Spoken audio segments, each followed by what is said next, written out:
Welcome back to Floyd Sanders Champion Sales Training at Events. We are on video 2, which is the second step of the automotive sales training process. I learned from the first video that I said a lot.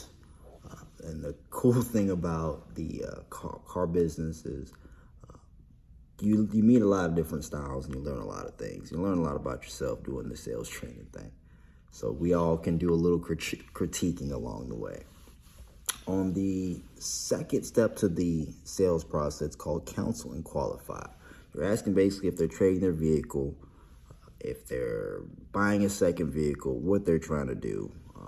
Qualifying the customer, it helps to know the lien holder. So if you hear Santander, Westlake, secondary banks, you know that when they purchased that vehicle, they had credit issues. If you hear BB&T, TD Auto Finance, Bank of America, primary banks, they generally had fair to or average to good credit when they made their purchase. So these are helping factors into deciding on which way to go with your car deal. Finding out as much information as possible is going to help you. So if you can get what finance company it is and a 10-day payoff on the trade-in, that's when you do that.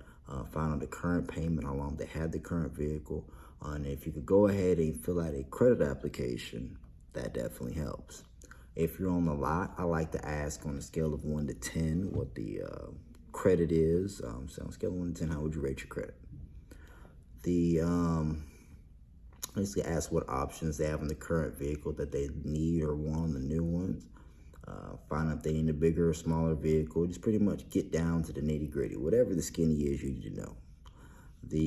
Basically get a payment range as to where they want to be on the newer one. Hopefully it's a realistic one. $250 on $50,000 vehicles generally doesn't happen without significant amounts of money down. But find out the whole story before you shoot anything out the sky. They may have a paid for trade and things like that. So this is the point where you do your fact finding, you find out what's going on. Like I said, remember the lien holding information, and then you basically can get your hot button information. If they're looking for gas mileage, if they're looking for safety on this next one, if they're looking for performance, whatever the deal is, it's gonna help you to get as much information on this step as to get you to the next one as possible. So hopefully this has been a help to you. I try to make these videos between 2 and 3 minutes. I'm gonna move on to the vehicle selection.